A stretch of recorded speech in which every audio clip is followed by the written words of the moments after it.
மக்களுடைய இந்த சரியான தீர்ப்பை, நேர்மையான துல்லியமான தீர்ப்பை மழுங்கடிக்கும் வகையில் ஒரு 2 விஷம பிரச்சாரத்தை தொடர்ந்து பண்ணிக்கிட்டே இருக்காங்க. ஒன்று, எப்போதும் போல் இவிஎம் வந்து விளாண்டுச்சு, விஜய் அவர்கள் பாஜகவோட பி டீம் தான், அதனால் இவிஎம் வந்து ரொம்ப ஸ்ட்ராங்காக உள்ளே இறங்கி வேலை பார்த்து விஜய் அவர்களை வந்து இந்த அளவுக்கு ப்ரொமோட் பண்ணி கொண்டு வந்துட்டு அப்படிங்கிற ஒரு குற்றச்சாட்டு.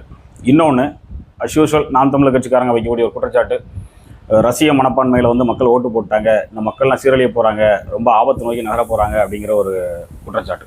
இந்த 2 குற்றச்சாட்டை பற்றி தான் நம்ம இந்த காணொலியில் பார்க்க போகிறோம்.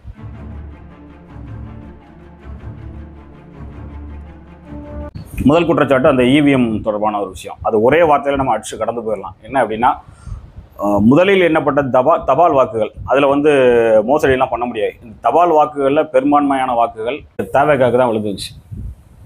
அது ரொம்ப ரொம்ப கிளியராக காட்டக்கூடிய ஒரு விஷயம் என்ன அப்படின்னா, அரசு ஊழியர்களே, எப்போவுமே திமுகவுடைய வாக்கு வங்கி அப்படிங்கிறது அரசு ஊழியர்கள் தான். அந்த அரசு ஊழியர்களே பெரும்பாலும் தேவைக்கா சைடு போயிட்டாங்க, விஜய் அவர்களுக்கு ஆதரவு கொடுக்க தயாராகிட்டாங்க அப்படிங்கிறத நம்ம ஏற்றுக்கிட்டு தான் ஆகணும். அரசு துறைக்குள்ள ஊழல் பண்ணுறதுக்குனே வேலையை வாங்கி உள்ளே வரக்கூடியவங்க நிறைய பேர் இருப்பாங்க. நிறையா சம்பாதிக்கணும், கோடி கோடியாக சம்பாதிக்கணும், லட்ச லட்சமாக சம்பாதிக்கணும் அப்படின்னு. ஆனால் உள்ள வேலை நேர்மையாக இருக்கணும்னு வேலைக்கு வந்துட்டு நிர்பந்தங்களின் காரணமாக அந்த பொதுப்பணித்துறை, நெடுஞ்சாலைத்துறை இதெல்லாம் பார்த்தீங்கன்னா நிர்பந்தங்கள் இருக்கும். லஞ்சம் வாங்கி தான் ஆகணும், வாங்கலைன்னா அது பெரிய சிக்கலில் போய் முடிஞ்சிடும், போட்டுருவாங்க, அந்த அளவுக்கு இருக்கும். அப்போ அந்த மாதிரி சூழலில் வேறு வழி இல்லாமல் லஞ்சம் வாங்கக்கூடிய நபர்கள் கொஞ்சம் இருப்பாங்க. இப்போ இந்த நபர்கள்லாம் வந்து கண்டிப்பாக மாற்றத்தை விரும்பியிருப்பாங்க இல்லையா?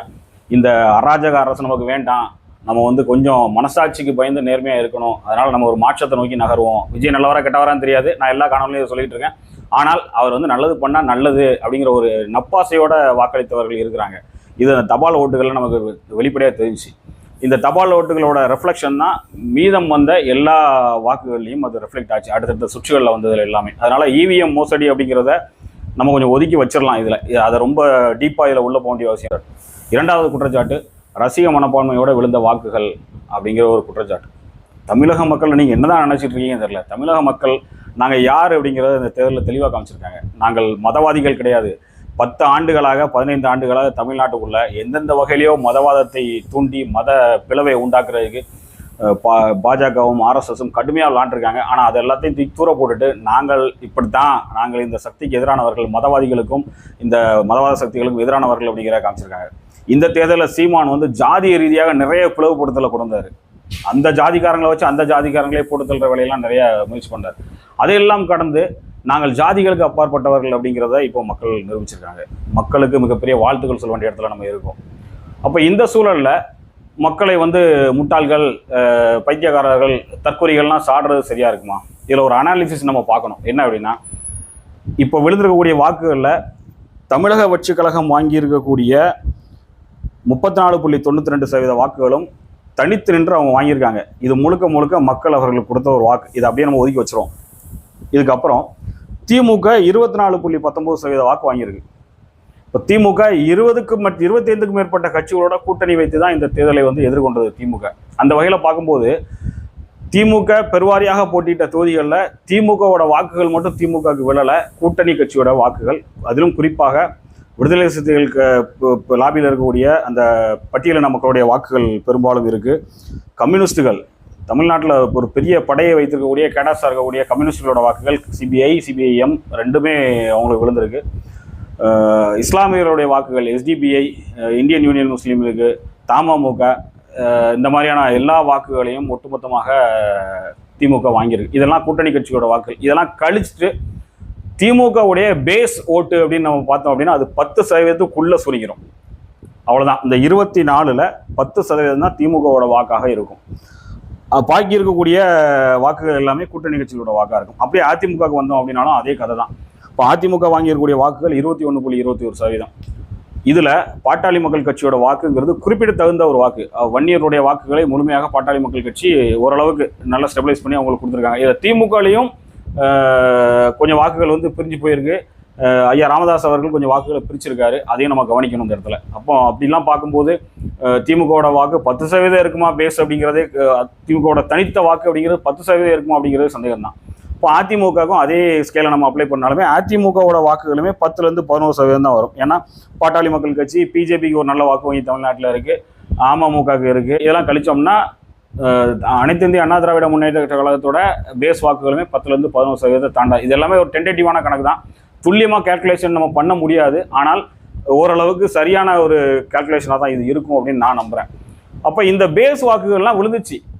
திமுகவுக்கு அடிப்படையாக இருக்கக்கூடிய எல்லா பேஸ் வாக்குகளும் சிந்தாம சரமாக திமுகவுக்கு போயிடுச்சு. அதிமுகவோட பேஸ் வாக்குகள்லாம் அதுக்கு போயிடுச்சு. பாட்டாளி மக்கள் கட்சி, விடுதலை சிறுத்தைகள் கட்சி, கம்யூனிஸ்ட், காங்கிரஸ், தேமுதிக இவருடைய பேஸ் வாக்குகள் எல்லாமே வந்து அப்படியே அந்தந்த கட்சிகளுக்கும் கூட்டணி கட்சிகளுக்கும் விழுந்தாச்சு. இது போக மிச்ச உள்ள எல்லா வாக்குகளும் அப்படியே எங்கே வந்திருக்கு அப்படின்னா தாவேகாவுக்கு வந்திருக்கு. நாம் தமிழர் கட்சிக்கு போன தடவை இருந்த 8.2 வாக்குகள் பெருமையாக சொல்லிக்கிட்டாங்க.